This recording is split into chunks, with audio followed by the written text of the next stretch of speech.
당신.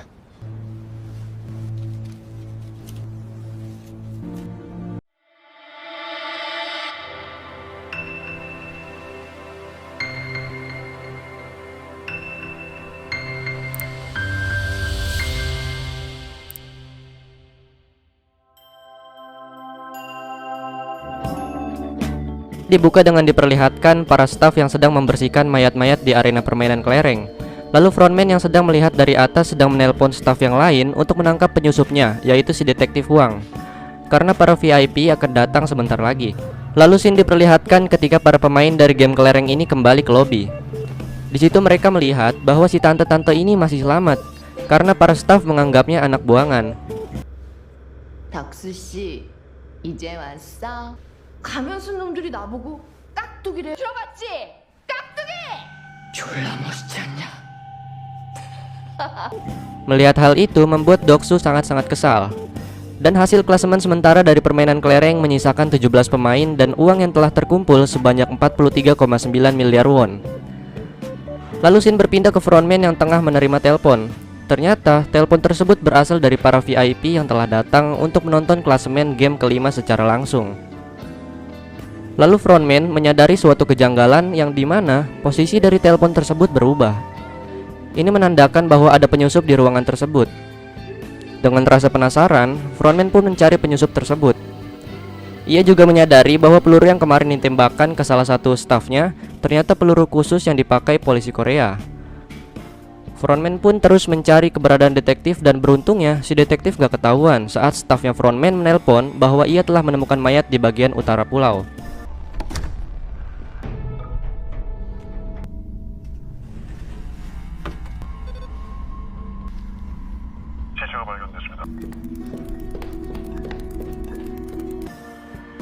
Scene berpindah ke para pemain yang tengah berduka atas kematian para partnernya, terutama si. Lalu scene diperlihatkan para ranger merah yang sedang mendeteksi mayat dan mereka juga menemukan sebuah identitas palsu seorang polisi. Dan scene pun balik lagi ke para pemain. Di sana terdapat seorang laki-laki yang menyerah dari game tersebut karena istrinya telah terbunuh di game kelereng. Namun Sang-woo menceramahi lelaki itu bahwa bukan hanya dia yang berduka, yang lain pun juga berduka. Maka berusahalah memenangkan game ini agar pengorbanan para pemain yang telah wafat tidak sia-sia. Lalu frontman menyambut kedatangan para VIP dan frontman memperkenalkan dirinya. VIP들께서 도착했습니다. I am the frontman. Shall we? Lalu saat malam harinya, suasana di lobi sedang berisik karena ada bapak-bapak yang lagi berdoa atas kematian para pemain.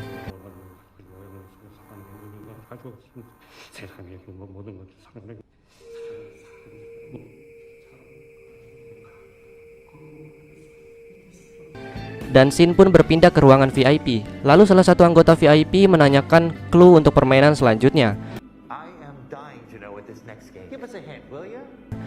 Namun frontman merahasiakannya.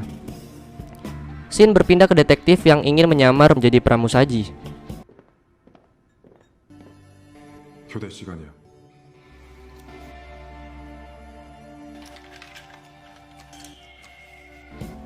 Dan keesokan harinya, tiba-tiba datang para ranger merah yang membawa peti. Dan ternyata laki-laki yang istrinya wafat dalam permainan kelereng melakukan aksi bunuh diri. Di ruang VIP, para anggota VIP sedang taruhan siapa yang akan menang pada pertandingan kali ini. Dan detektif diam-diam merekam para VIP. Di sini frontman memberitahu permainan selanjutnya ke para VIP dan permainan tersebut berupa jembatan dari kaca. Lalu sebelum dimulainya permainan, para pemain disuruh memilih angka 1 dari 16 manekin di depan untuk mereka pakai rompinya. Di sini pemain memilih angka di bagian tengah, jadi yang tersisa adalah angka awal dan angka akhir.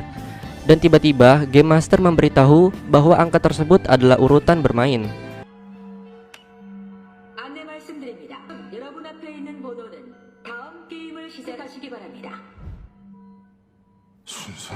Gi-hun merasa bimbang saat memilih angkanya. Dan alhasil, Gi-hun memilih angka 16 yang berarti Gi-hun urutan terakhir. 제가 1번 하면 안 돼. 평생 뒤에 숨어서 남 눈치만 보고처럼 살아본 적이 없어요. 받아가지고 항상 겁이 나서 부탁합니다. Lalu para pemain telah sampai di arena permainan. Tujuan dari permainan ini adalah para pemain harus menyeberangi jembatan yang terbuat dari kaca. Ada dua jenis kaca di sini, yaitu kaca keras yang cukup kuat untuk menahan beban dua orang dan kaca biasa yang tidak sanggup menahan beban seorang pun. Para pemain harus memijakkan kakinya di kaca keras agar dapat melewati jembatan tersebut. Namun jika kaca biasa yang diinjak, maka pemain akan jatuh ke bawah dan mati. Batas waktu permainan adalah 16 menit. Dan tentu saja pemain nomor 1 merasa takut karena ia tidak dapat membedakan kedua kaca ini. Lalu scene game kelima pun dimulai. Waktu terus berjalan, pemain nomor 1 ragu-ragu untuk melangkah. Beruntungnya ia selamat di kaca pertama, namun di kaca kedua ia salah memilih dan ia pun terjatuh.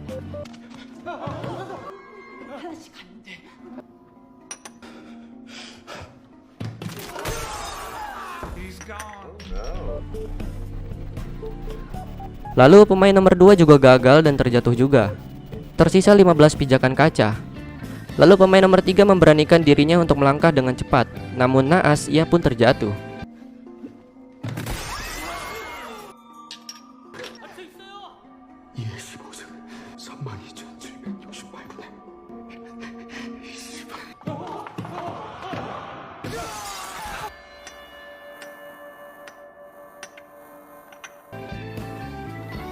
Pemain nomor 4 pun melangkah, namun di tengah jalan ia kebingungan memilih kaca karena pemain nomor 3 melangkah terlalu cepat. Dan pemain nomor 4 pun terjatuh dan begitu juga dengan nomor 5. Lalu sisa 10 pijakan dan tersisa 11 orang yang masih hidup. Pemain nomor 6 malah membuang waktu dengan berdoa yang membuat pemain nomor 7 kesal. Tapi tiba-tiba pemain nomor 7 kepleset dan jatuh.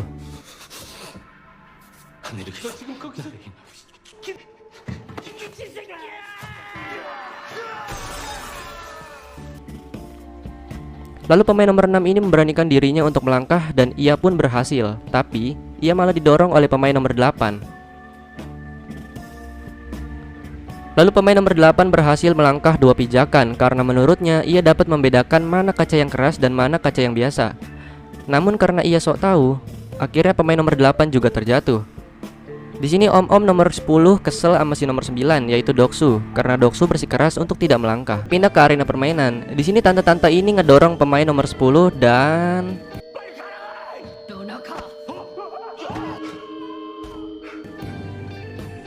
jebret. Waktu terus berjalan, tapi Doksu masih diam di tempat. Akhirnya tante ini meluk si Doksu dengan sangat erat dan membuat mereka berdua terjun bebas.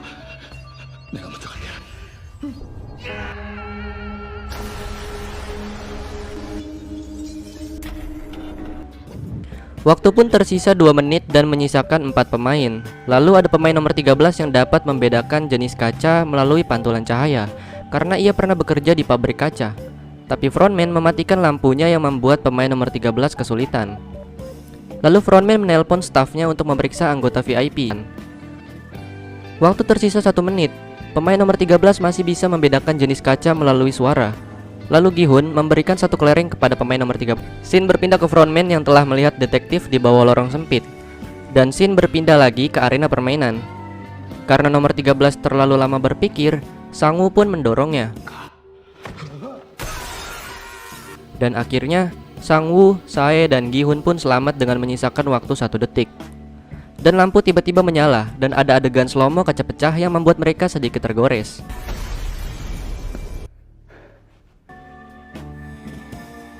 Lalu, permainan kelima pun selesai dan para anggota VIP bertepuk tangan.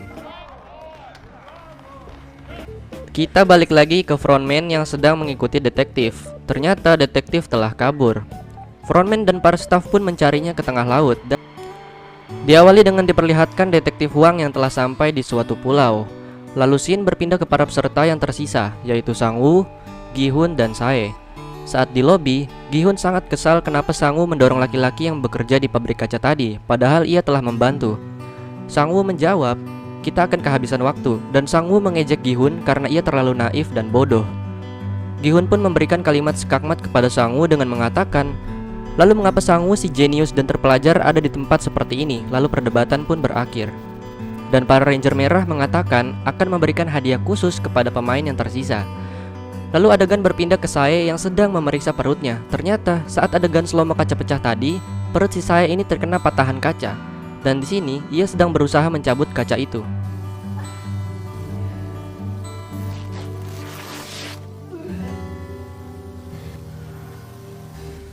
Scene lalu berpindah ke para staf yang juga sudah sampai di sebuah pulau. Lalu si detektif Huang menelpon atasannya agar segera melacak lokasinya dan mengirimkan bantuan. Dan si detektif juga mengirim foto maupun video sebagai barang bukti yang telah ia kumpulkan selama ini. Namun HP-nya susah sinyal, guys. Dan sialnya, di sini detektif malah ketahuan oleh para Ranger Merah. Lalu scene berpindah ke para pemain yang sedang dihidangkan makanan alih-alih menunggu frontman datang. Saat mereka selesai makan, mereka disiapi dengan sebuah pisau untuk berjaga-jaga.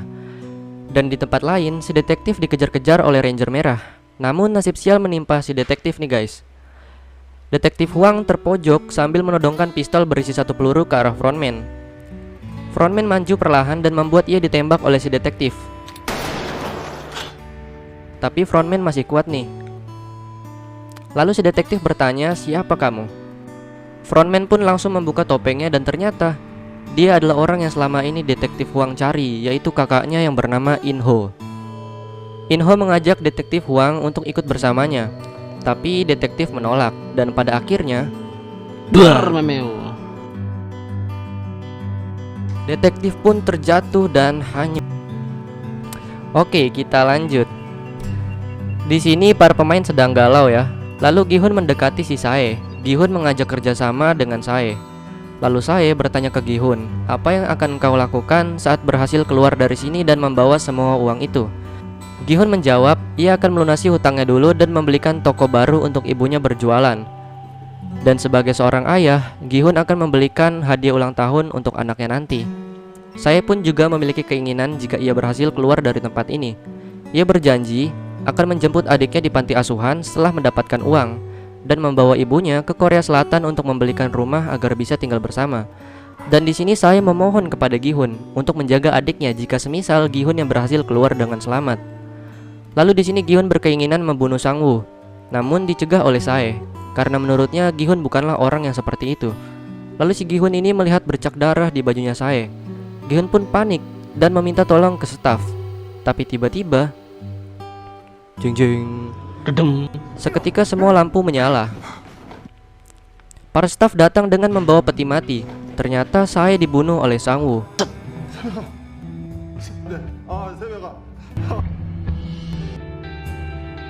Gi-hun sangat-sangat kesal dan ingin menusuk Sang-woo, namun dicegah oleh para staf.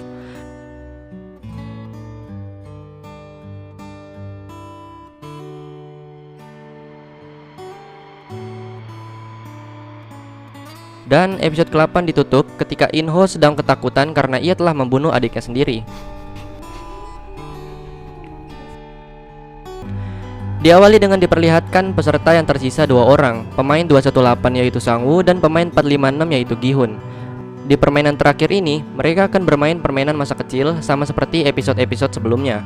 Nama permainannya adalah cumi-cumi. Ditentukan dengan sebuah koin, Gi-hun menjadi penyerang dan Sang-woo menjadi penjaga. Peraturan dalam permainan ini adalah: pertama, penyerang harus masuk ke gambar cumi-cumi, berlari melewati pertahanan dan menginjak kepala cumi-cumi untuk menang. Namun, penyerang hanya boleh berjalan dengan 1 kaki. Peraturan kedua, penjaga harus mendorong penyerang keluar dari gambar untuk menang. Peraturan ketiga, dan jika salah satu pemain ada yang mati, maka yang bertahan akan jadi pemenang. Dan permainan pun dimulai. Sedangkan frontman dan para VIP menyaksikan dari atas.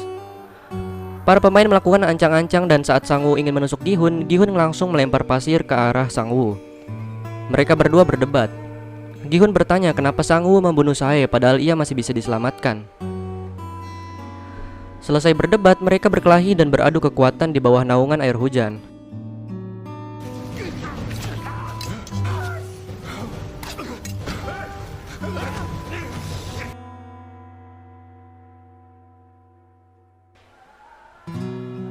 Sang-woo berusaha keras mendorong Gi-hun untuk keluar dari gambar cumi-cumi, tapi ia gagal.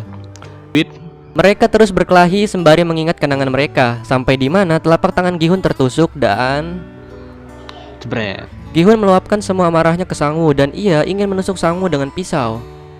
Gi-hun tidak jadi menusuk Sang-woo dan Gi-hun malah meminta keluar dari permainan. Melihat perbuatan itu membuat Sang-woo terharu.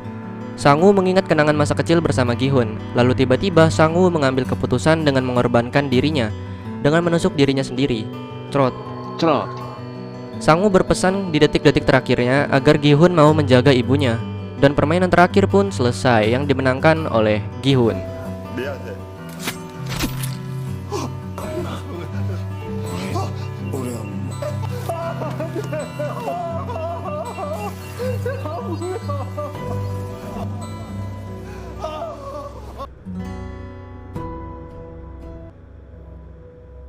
Lalu Gi-hun diantar pulang oleh In-ho si frontman. Dan di sini Gi-hun mampir ke ATM untuk ngecek saldonya. Padahal saldonya itu sebanyak 45,6 miliar won. Tetapi si Gi-hun cuma ngambil 10.000 won doang. Mungkin karena Gi-hun merasa bersalah di sini, jadi dia nggak mau pakai uangnya guys. Lalu saat hendak pulang ke rumah, Gi-hun dihampiri oleh ibunya Sang-woo. Ibunya Sang-woo memberitahu ke Gi-hun bahwa sepertinya ibunya Gi-hun sedang sakit karena sudah lama tidak berjualan dan tidak ada kabar sama sekali. Dan ibunya Sang-woo menanyakan keberadaan Sang-woo ke Gi-hun, tapi Gi-hun hanya terdiam. Sampailah Gi-hun di rumahnya. Saat menengok kamarnya, Gi-hun melihat ibunya yang sudah tergeletak di lantai tak berdaya. Gi-hun hanya bisa pasrah saat ibunya wafat. Lalu scene menampilkan 1 tahun kemudian. Di sini diperlihatkan penampilan Gi-hun yang nampak seperti gembel jalanan dengan rambut yang tak terurus. Lalu ia diundang oleh pemilik bank. Pemilik bank tersebut mengatakan bahwa Gi-hun terlalu lama menyimpan uang yang sangat banyak di bank. Maka dari itu tabungannya akan dipindahkan. Tapi Gi-hun bodoh amat dan gak peduli dengan kata-kata si pemilik bank ini. Malahan si Gi-hun meminjam uang 10.000 won kepada pemilik bank itu. Gi-hun pun kembali galau dan menyendiri di dekat laut sembari menikmati seteguk alkohol. Tiba-tiba muncul ibu-ibu penjual bunga yang menawarkan bunganya ke Gi-hun karena bunganya belum laku sama sekali. Dan Gi-hun pun membelinya. Tapi ternyata di dalam bunga tersebut ada sebuah kertas kecil yang bertuliskan alamat sebuah gedung yang katanya dari Gan Bumu. Itu berarti kertas kecil tersebut berasal dari kakek Ilnam. Gi-hun pun bergegas mendatangi hotel mewah tersebut dan benar saja ia melihat kakek Ilnam yang sedang dirawat karena tumor otaknya. Oke, di sini seperti biasa kakek Ilnam berbahasa basi, jadi langsung saja pada intinya. Si kakek Ilnam ini merupakan dalang dari semuanya dan segalanya. Kakek Ilnam menghabiskan sisa umurnya untuk bermain permainan masa kecilnya. Maka dari itu dibuatkanlah Squid Game.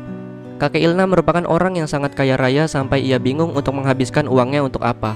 Lalu kakek Ilnam berdalih pada akhirnya orang-orang kaya akan merasa bosan dengan kekayaannya. Maka dari itu para orang-orang kaya menghabiskan kesenangan mereka untuk membuat permainan Squid Game ini. Kakek Ilnam sangat berterima kasih kepada Gi-hun karena berkat Gi-hun kakek Ilnam dapat mengingat hal-hal di masa lalu yang telah ia lupakan. Dan seketika itu kakek Ilnam pun wafat.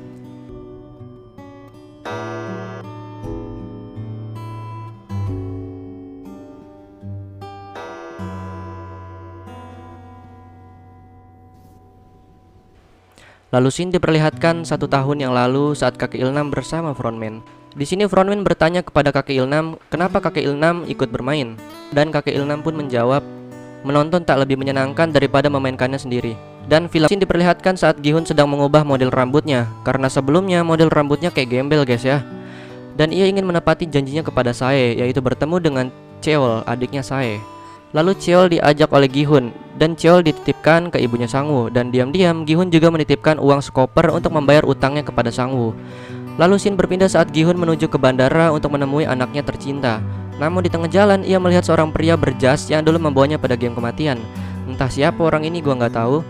Gi-hun langsung mengejar pria berjas itu namun sudah telat. Dan Gi-hun pun mencegah laki-laki suram tersebut agar tidak mengikuti permainan. Dan Gi-hun juga merebut kertas berisikan nomor telepon tersebut dari laki-laki suram tadi.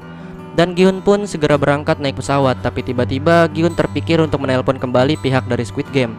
Gi-hun mengatakan ia tidak akan memaafkan perbuatan mereka yang kejam. Gi-hun pun gak jadi naik ke pesawat karena suara di telepon menandakan bahwa ada sesuatu yang membahayakan di dalam pesawat. Kira-kira ada apa di pesawat ini dan kenapa? Lalu film pun tamat.